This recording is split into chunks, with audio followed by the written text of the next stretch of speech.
who lost a hard drive and who's paying people to go through a landfill to try to find his hard drive because there's billions of dollars worth of Bitcoin on that hard drive.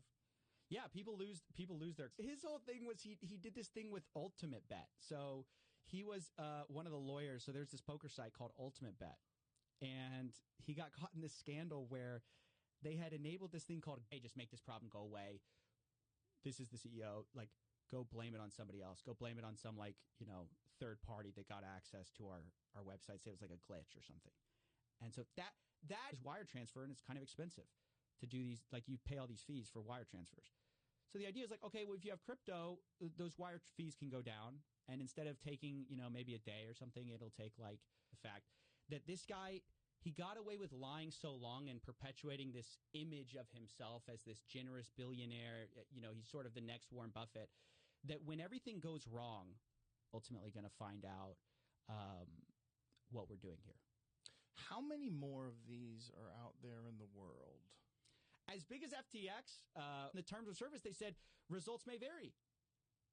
What's that about? I mean, ultimately, it's like, and so I realized, like, there's this sophisticated way that they're preying on my psychology, and they're the CEO as of 2020. He hands it to this, a girl he actually had a relationship with, Caroline Ellison, right? And she supposedly controlled it. He said she did it on your dollars or whatever, euros or whatever, and you put it into this crypto exchange. They have a bank, and they work with that bank. Then they exchange. So this is funny. They found his League of Legends account, and during some of the calls after it was a fraud, you could hear him clicking in the background. Click, click, click, click, click. He's playing League. Wild. The fact that they were all living together and fucking each other in this giant penthouse, this $40 billion penthouse. The things, it's insane. It's really, I almost wish. I really know what I was looking at the time. Then I go to college, and all my friends get an MLMs, multi-level marketing. Sort of like just like hey, you're gonna get rich. So I was always getting invited to these like get rich seminars where it's like you can donate through super PACs, political action committees, and you can donate as much as you want, and you don't have to be, your name has to appear nowhere. And so that's actually, I really enjoyed you catching him on Twitter Spaces. I really enjoyed that. I listened to that whole thing because before that, you have this guy who's this, victims would reach out to me. They'd be like, hey, I'd been scammed by this guy, and I didn't realize what was going on. And you showed me, sort of like how the whole scheme worked. Reasons that our banks have a bunch of anti-money laundering laws. There's a reason that they have all sorts of finance laws. It's not for their safety. It's for your safety. I mean, it's like they need to.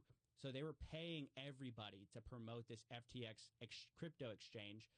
And the idea is this is the next big thing, right? And this is where you're going to make money. And then you'll launch your own token that people can invest in, sort of like they're investing almost in your crypto exchange. And so that was actually one of the ways that FTX, I start covering it, and then I start to get cease and desist letters. They don't like that. So they start to send me, they say, hey, you better shut up or we're going to sue you. And I was like, okay, I'm not going to stop making these videos. They've recently been shut down. But the idea was... just the idea of putting your money into Tornado Cash. Yeah, it's wild. Is there a better... It's Coinbase. It seems like they're, legitimate. But so much of the problem with crypto is we don't know how much of this stuff is money laundering. We don't know how much of this stuff is like... After the fact, he's like he's still playing video games, and you're like, can you have the decency to get off the video game and talk to people? So bizarre. It's just so bizarre. With regulators, they were all trying to. Sam was working really closely with regulators to try to get regulations passed, and CZ felt like he was cut out. So that stirred up this like battle between them. And ultimately, Elizabeth Warren wrote a letter to them. They're being looked at much more closely. I mean, ultimately, all of these things are so opaque in the sense that FTT tokens and pay everybody out. Oh, that's what he thought? He's on amphetamines, right? So he can't be thinking totally clearly. They're like, hey, don't work a 9-to-5 job. Like, be free like me. And I'm like, you're here on a Sunday at like 5 p.m. How free are you really? Like, you're just like, You're crypto. Ransomware. Yes. Yeah. Yes. 100%. Because before it was like, okay, you need to use like Western Union or sort of one of these places where you can kind of send money without too much scrutiny, Coinbase or something like that. Right. So FTX launches. Let's start with who Sam Bankman-Fried is. He's kind of at the center of all of this. Sam Bankman-Fried is this guy who comes. He's the son of two Harvard lawyers. To store your money somewhere else. How do you store it? So there's this idea of like these alternative currencies that are kind of interesting. And then there's some arguments that like, hey, if you're someone like me, and I'd go because it was like my friends like said, hey, we have to get somebody. You want to go? And I was like, sure, I'll go. I was like kind of fascinated. And you'd see these guys, but even Western Union has been they've been getting kind of pinched a little bit. Like, hey, you guys got to stop allowing all of this. But in crypto, because there's no. So by the third interview, I'd studied him and I said, okay, how do we get down to FTX's responsibility in this whole thing? And I kept coming back to it was the terms of down because it seems like they received additional scrutiny, right? Because now people are starting to look at it, and I saw that their value went down considerably. Change that money for some type of crypto token. There's a lot of different tokens out there. And explain tokens, because I don't understand tokens. I know there's crypto and there's tokens. Like, what is the difference between the two? How does a guy like that not wind up getting indicted? I ask myself that every day. There's so many. Is it a matter of time, or is it he's backed that bill, and now that it was all a fraud, or the guy who basically pushed it was a fraud, now they're like trying to retool it. Crypto is. Sometimes national currencies aren't a great idea and you want an alternative. So like look at the Turkish lira. So I decided to start pursuing it step by step. And at first it was like just me discovering like, well, what is this? Well, how does this scheme work? Okay, so I buy this course and then what? I watched the new CEO, talk about it. Yeah. About him trying that's John Ray. Yeah. Trying to unravel it. And it's amazing. Is buying both, lying about it so that you can get all the good press of like caring about all these social issues while also not caring at all, right? It's all at some address. And so people were asking like, you say you have all this Bitcoin, where's the Bitcoin? You say you have all this Ethereum, where's the Ethereum? There's some of these people making hundreds of millions of dollars. People are miserable at the end of it and nothing happens. And that was the start of my show. So you start just doing interviews. They're like, look, I've been screwed by the banks. Every time the government's printing a bunch of money, where do I go? Right? You can understand the appeal, but it's just like you win. It means playing League of Legends while an investor goes. Like at the time, that was seen as this charming, genius thing. On calls. You could hear even actually. Okay. Or is it just pure addiction? I think, those multiplayer games, those, online role-playing games, that's what that is, right? It's like I think it's is it a MOBA? He cleaned up on all his own customers. Just basically taking their money. Like, oh, I know exactly when to fold. I know exactly when to bet. So he had God mode enabled, and then they found out middleman, because there's no one who controls Bitcoin. Like no one can say like no to a transaction. Now it's like there's nothing to stop you from sending that money, and then you can go start trading with it, unless obviously we have FDIC insurance, stuff like that. But like they didn't have that. They just take your money, go trade with it, and that's where the disaster started. It wasn't a scam. I've said this before because I root for nerds to like be that successful that you're just completely living outside the norms of society, just fucking. Or something like Europe or something like that is you are subject to all these regulations which require you to be a little more careful. Oh, those are pesky. Yeah, there were things that were coming out like questions about, okay, they say they have all this money, where on chain is it? So like the blockchain, everything's publicly, you can see it. Now I can just send you $100K, it's going to take me 5 minutes. So that's why when people kidnap people's data and things along those lines, they'd like to get paid for each other on amphetamines and making billions of dollars. Like, it sounds like a great story if it wasn't illegitimate. Yeah, ultimately that's the problem. Like, Sam was just hopped up on infect. Actually, his whole technique of shifting the blame, like, onto Alameda and, like, I don't control Alameda. I've seen something very similar. I'm investigating this Ponzi scheme that's offshore money to a politician on my behalf. You're a straw donor. You're not really a donor. So Alameda was using customer funds to pay off politicians in order to try to get favorable. That's the issue. Was FTX's problem was not CZ.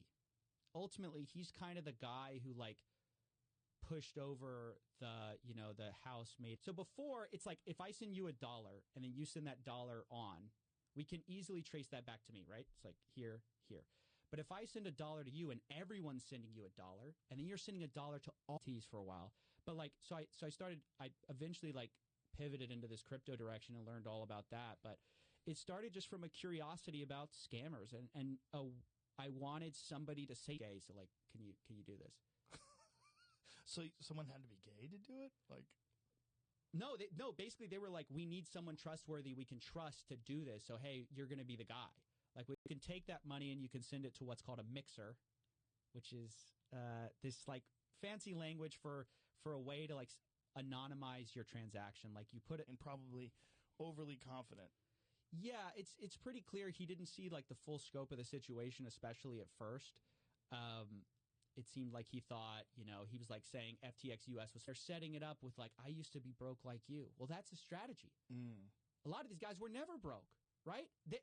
It's just part of the story you have to tell to be really effective. It's like service that said, you cannot move, like when I deposit with you, you're not going to touch my money. And I said, Sam, if that's true, where's the money of all these people? A1Z, A16Z. It was one of those, Sequoia or A16Z. One of them wrote this glowing review of Sam, basically saying he's going to be one of the first trillionaires. So I hadn't really found my footing. But throughout my entire life, I had kind of had this relationship with, like, hucksters and fraud. Where, when I was in high school, my mom got thyroid cancer. They have to say what they have, where they're putting their money. They're subject to more regulation about, like, how they take care of customer deposits. One of the big things with FTX was they told people, hey, you put your money with us, we're not going to touch it, we're not going to move it. That's what regulators, when he was trying to impose regulations or encourage regulations, how could that have benefited him as opposed to Binance? Like, what could they have possibly done to make it easy? At the end, when you're, like, ready for this thing to go down, because I know as soon as I get on, it's going to end pretty quickly after. I said, let me ask him some real hard questions. Because all these guys are like, Sam, we've never understood how Bernie Madoff got people, because it seems so preposterous. And then I fell for something very similar. And what I noticed with all of these things, the thread is, a lot of people found out about crypto the same time the mainstream media, everyone else did. So by the time they're actually investing, it's too late. It's too late. I think the, like, most fair case you could make about roll, you think you have this backstop because on the books it's worth, X dollars. Let's say it's like worth $5 a coin. But what you're not realizing is the real risk is when FTX can't pay you back, they probably can't pay anyone back. Gotten away with it? So many of these scams are like these issues of either regulators not having time, not having the resources, the account, fiat at FTX. And so what prosecutors are now arguing is he knew, of course, what it was. He deliberately obscured, touch your money, obviously. That was the whole point. It's like, you deposit with us, we're not going to do anything with your money. It's your money. It's like a deposit. Like it's almost like a bank. Like you deposit with a bank. Your bank isn't supposed to go ahead and take your money, and that's ultimately what he was doing. But it also looks like he was donating through some of his executives. And, I mean, the whole thing was shady all the way down. Like, he's a shark. He knows what he's doing. What was the conflict between the two of them that led him to do that? The conflict was, it's a great question. The conflict was ultimately that Sam was trying to get some regulations passed, and he hated doctors so much, and it always seems to, like, end up with a sales pitch. Like, it never was like, hey, let me just give you this free thing. It was like always like there's a catch. Mm-hmm. So I didn't chemtrails. Let me say this. If it's too good to be true, if they're offering market returns that you want to believe in, you go, man, I want to believe this is real.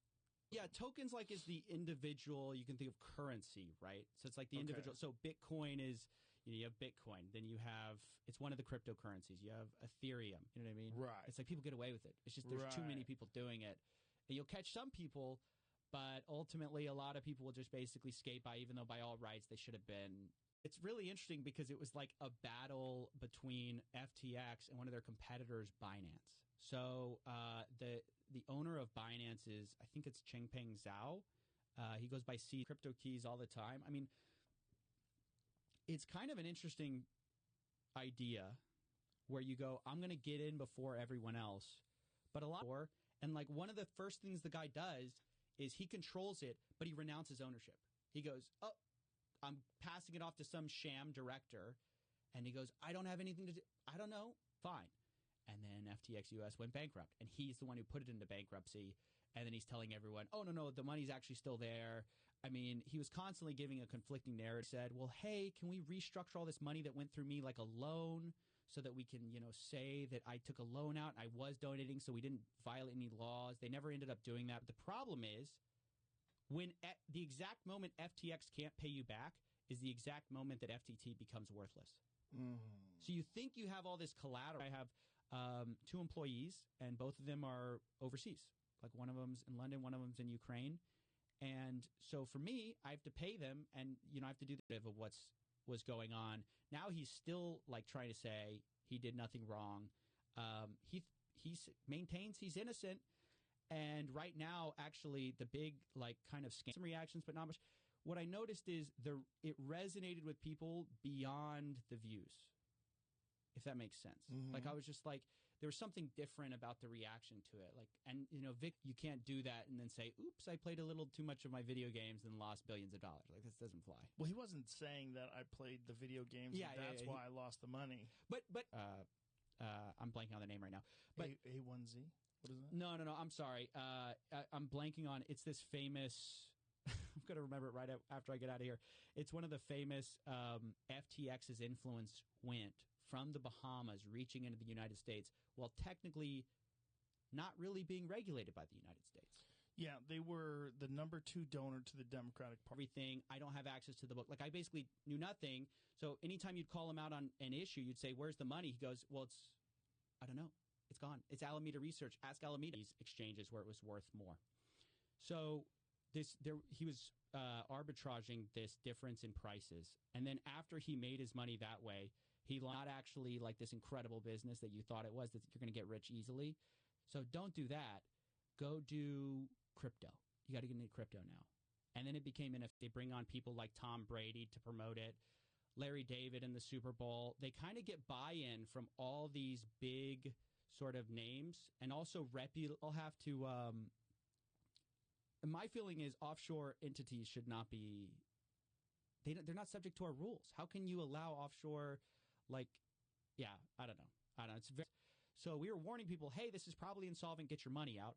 But CZ ultimately was the big, like, he was the most notorious and like well-respected, reputable people like BlackRock, Sequoia Capital. They all invest in this guy. Kevin O'Leary famously promoted it for like $18 million. They gave him $18 million to promote it? He says, I too am safe because Tom Brady's got his money there. So I can put my money so is the lure is like how Bitcoin used to be worth very little, and then one time it was with the high of Bitcoin. Bizarre that so many people got duped, and I felt the same way about Bernie Madoff. I'm not a financially aware person. I'm not into the market. I don't follow these things. Smart thing, which is something like this happens, you shut up. You don't say anything. Right. And then you point at your boss. I mean, that's basically what they did. Oof. Which they for sure did stuff wrong too. All these other guys buy into him. Right. And then they themselves are kind of also looking at each other, being like, well, that guy did it. Like, what? It's the hottest deal. And then he goes into the crypto space and he launches FTX. He's very young, right? How old is he? I think he is young. I'm not. Maybe you can look that up, Jamie. 31. And sell off all his tokens. Would they be still solvent today or still in operation today? Would they not crash, or was this inevitable? Was they wanted to store some Bitcoin with Tom Brady. They wanted to be alongside Tom Brady. So he's like, well, there was fungibility between wallets. I put like let's say I have Ethereum, one Ether into this mixer, right? This pool of money. A bunch of people are putting one Ethereum into. That is his background. And so I asked, Sam, I was like, what does it say if this is your chief regulatory officer? This guy, 5 minutes or 3 minutes.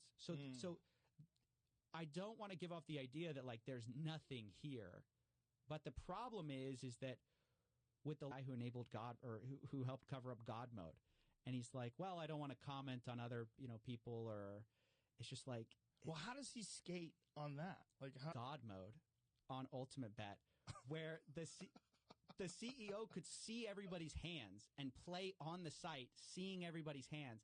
So he just don't invest. Like that's a bad idea. People were calling bullshit though, just like they were calling. There was a few people that were wary that were calling bullshit on Bernie Madoff, and there was a few. Myself, they kind of shut down. Myself and some other people were saying like we think they're insolvent because we had taken a look at their numbers and we said there's no way they have the money for this. They don't have the tokens. So when I see something like that go down, I'm like, how did he get Steven Spielberg? How does someone like a Bernie Madoff or Sam Bankman-Fried, how does he get these people to do this? To expose, but like I'm interested in the characters who perpetuate fraud because they're such interesting psychological case studies.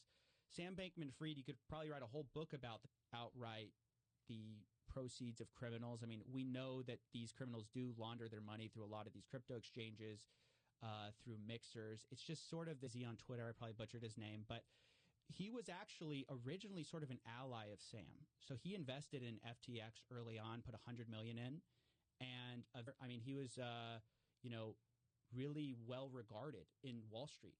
So when people invested with him, they knew the returns were insane. But what are you saying in the terms of service that means that I can't sue you? You have all these terms of service that basically say none of what I'm saying is true. Like they say they can get you rich in the sales pitch, and then in the right people in charge who are going to take the fall, you resign, and then you blame it on them later when everything goes wrong. His problem, though, is Caroline Ellison flipped on him. So she definitely flipped on him. She was smart. Yeah. She cooperated. When you withdraw, there's nothing tying your Ethereum to your particular address to like this random external address because you send it to a different one. And basically shell games where you're hiding the money. Yeah. You're saying, oh, invest in this. This is going to become valuable later, but you actually own a bunch. Analogy for losing your house. What's funny? Yeah. Good Lord. The idea of these mixers was you'd anonymize your transactions. So let's say is not surgery. You can just treat it naturally. Just don't worry about, hey, don't listen to the doctors. Don't listen to your general practitioner. You can just treat it with like colloidal silver, make something work. If it's going to go to the public, you have to solve all these issues. And unfortunately, we saw crypto kind of go mainstream before they had sort of this is a fraud because, no one knew. There's a bunch of backing. So I made a video at the time being like, this crypto CEO just describes a Ponzi scheme.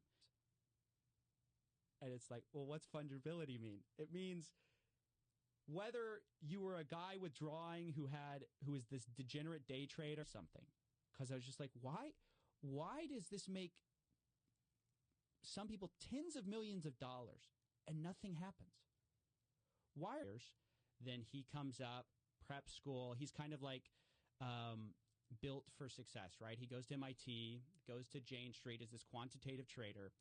It's a strange time, man, to be covering crypto because I tried to tell people for years that this scam problem, this fraud problem, because every day it's getting less valuable. So the question is, what do you do if you're in that country making money? If you want Friedberg, shady. This guy allegedly shady. Dan Friedberg. No, he's definitely shady. I'll say that. This guy. What was his? I remember, but what was his? What was the first video? I started as sort of like an interview show. Nothing about scams. I had a channel before it. But ultimately, the outcome of that is like, yeah, I encrypt all your data. Joe, send me. I know you're this successful podcaster. I want you to send me. But like, it was very clear the internal conversations were they knew they were committing fraud. They knew they were doing things wrong. And this idea was, well, no one's going to catch us, right? You can watch them. These are real people, Joe. You can be just like them. And so I started watching this, and I started like seeing it. I'm like, oh my gosh, this is so interesting. Regulated, like if he was doing this, like Coinbase can't do this.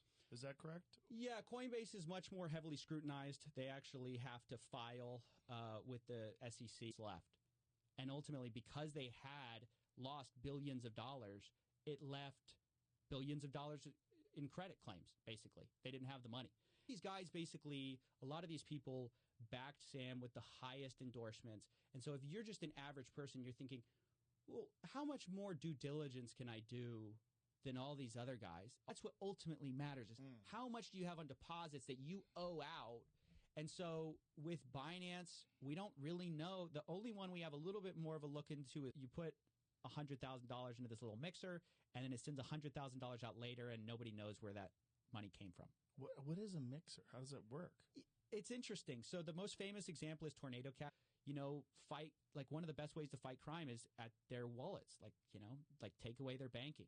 And crypto has just really revitalized that because regulation for, I guess, offshore crypto exchanges, right? And so these campaign finance, these violations. There's no Ethereum left. There's no Bitcoin left. You don't have the real tokens anymore. You just have your sort of nonsense FTT tokens, the tokens you invented. And he said, oh, actually,